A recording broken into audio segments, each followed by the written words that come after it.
शरीफ अंसारी खाना खाकर अपने बेड पर लेटा हुआ था, तभी किसी का फोन आता है। फोन उसी का किसी जान पहचान का था। फोन उठाकर वो अपने बेटे अजुद्दीन से बोलता है कि मैं थोड़ी देर में आता हूँ।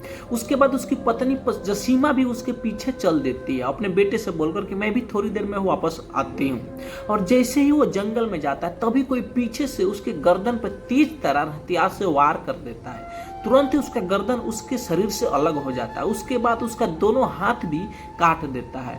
उसके बाद उसकी पत्नी को पीछे से वो देख लेता है, फिर उसकी पत्नी को भी गर्दन पर वार करके अलग कर देता है और फिर उसका भी दोनों हाथ और एक पैर काट कर 1 किलोमीटर दूर ले जाकर फेंक देता है। हेलो दोस्तों, मैं गोविंद अपने YouTube चैनल में आप लोगों को स्वागत करता हूं। आज एक और नई कहानी बताने जा रहा है जिसे सुनने के बाद आप भी सोचने और समझने पर मजबूर हो जाएंगे। अरविंद प्रसाद, जिसका उम्र 35 साल है, उत्तर प्रदेश जिला देवरिया के थाना तरकुला के गांव बगरा मोहाउरी में रहता था। उसके पिता राम प्रसाद उर्फ गेंदा प्राइवेट नौकरी करते थे। अरविंद अपने भाई और बहनों में सबसे बड़ा था। वो ज्यादा पढ़ाई लिखाई नहीं किया था, इसलिए उसे कहीं नौकरी नहीं मिल पाई थी। वह अपने चौराहा पर एक अंडा का दुकान खोल लिया, जिससे उसे अच्छा खासा आमदनी हो जाती थी। वह उसी दुकान में लगा रहता था। अरविंद की गांव के ही रहने वाले शरीफ अंसारी, जिसका उम्र 42 साल था, बहुत ज्यादा पढ़ती थी। शरीफ मेहनत मजदूरी करके परिवार को पाल रहा था। शरीफ और अरविंद रात में जाते थे जंगल में लकड़ी काटकर वो बाजार में बेचते थे, इसलिए उन दोनों में दोस्ती बहुत ज्यादा गहरा हो गया था। इसलिए अरविंद शरीफ के घर आना जाना लगा रहता था। कभी कभी जब शरीफ घर पे नहीं रहता था तो उसकी पत्नी जसीमा से, जिसका उम्र महज 30 साल थी, उसे थोड़ी बहुत मजाक भी कर लिया करता था। जसीमा का बेटा भी था जिसका नाम अजरुद्दीन, जिसका उम्र महज 10 साल था। इसलिए जब भी वो रात जंगल में जाते थे चोरी छुपके लकड़ी काटने के लिए, अरविंद उसके घर पर पहले ही आ जाता था। अब देखते ही देखते उसकी पत्नी जसीमा से अरविंद प्यार करने लग जाता है और जसीमा भी अरविंद से प्यार करने लग जाती है और ऐसा ही सिलसिला बहुत दिनों तक चलता रहता है। तभी ये खबर पूरे गांव में फैल जाती है। किसी ने शरीफ अंसारी को उसकी पत्नी और अरविंद के नाजायज संबंध के बारे में बता देता है। उसके बाद उसका दोस्त शरीफ ने तो अरविंद को 3-4 थप्पड़ भी मार देता है और बोलता है कि आज के बाद से मेरे दरवाजे पर कभी मत आना। फिर अरविंद उसके दरवाजे पर से चला जाता है। शरीफ अपनी पत्नी को भी बहुत ज्यादा खरी खोटी सुनाता है। अब ये दोनों जंगल में अलग अलग जाते थे लकड़ी काटने के लिए, कभी ये दोनों बात नहीं करते थे। ऐसा 8 और 10 महीना हो गया था। शरीफ के घर की तरफ गए हुए अरविंद को वह उधर भूलकर भी नहीं जाता था। काम भी होता था तो वह दूसरे रास्ते से चला जाता था। इसी बीच अरविंद ने शरीफा से ना मिला और ना ही उसके घर पे गया, लेकिन पर पुरुष की आदि हो चुकी जसीमा के गांव के अन्य पुरुषों से नाजायज संबंध बन गए। अरविंद को भी यह बात मालूम हो गया। जसीमा की इस बेवफाई में अरविंद चिढ़ गया। एक दिन वो कैसे भी करके शरीफ के नजरों से बचते हुए वह जसीमा से मिलने पहुंच गया। उसने उसको समझाया कि जो तुम कर रही हो वो ठीक नहीं, तुम सिर्फ मेरी हो और मेरी ही रहोगी। तुम्हें कोई देखे या उससे अच्छा नहीं लगता। पर जसीमा ने उसकी एक बात नहीं मानी और उसने खुद से दूर रहने को बोला। यही नहीं, उसने कहा कि अगर उसने उसकी बात नहीं मानी तो वह उसकी पति से शिकायत कर देगी। फिर क्या था, अरविंद और चिढ़ गया। उसने जसीमा से बदला लेने के लिए निश्चय कर लिया। इसके लिए उसने उसके पति से शरीफ को पहले विश्वास में लिया और सारी गलती शिकवा को भुलाकर उसने उससे माफी मांग लिया और उसका दोस्त भी उसको माफ कर दिया। इसके बाद वो फिर दोनों दोस्ती कर लिया। लेकिन अरविंद के मन में क्या चल रहा था शरीफ को थोड़ी ही पता है।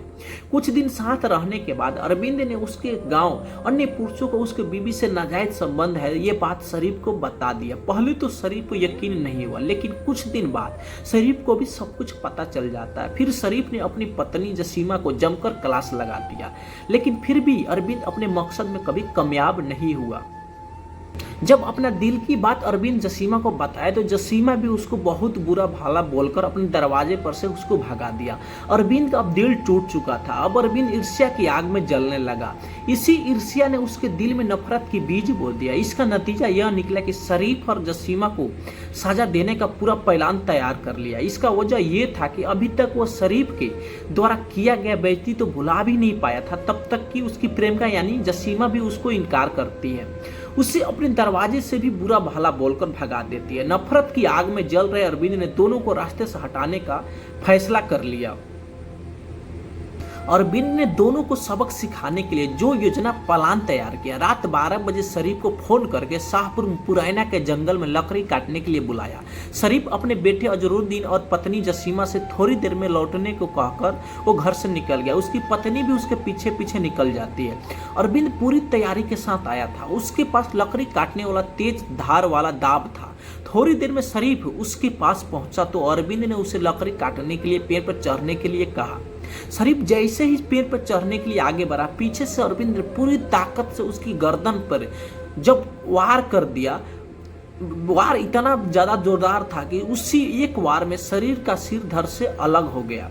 बेइज्जती का बदला लेने के लिए अरविंद ने उसके दोनों हाथ और पैर काटकर अलग कर दिए। संजोग से तभी पति के पीछे पीछे जसीमा भी वहां पहुंच गए। उसे देखकर अरविंद भी घबरा गया। पकड़े जाने के डर से उसने उसी दाब से उसे भी मौत के घाट उतार दिया। इसके बाद पहचान छिपाने के लिए उसने उसका भी सिर धड़ से काटकर 1 किलोमीटर दूर गंडक नदी में ले जाकर फेंक दिया। सबूत मिटाने के लिए जसीमा की लाश उसने ले जाकर पुरैना नहर के पास फेंका। इसके बाद गंडक नदी में खून साफ करके घर लौट आया।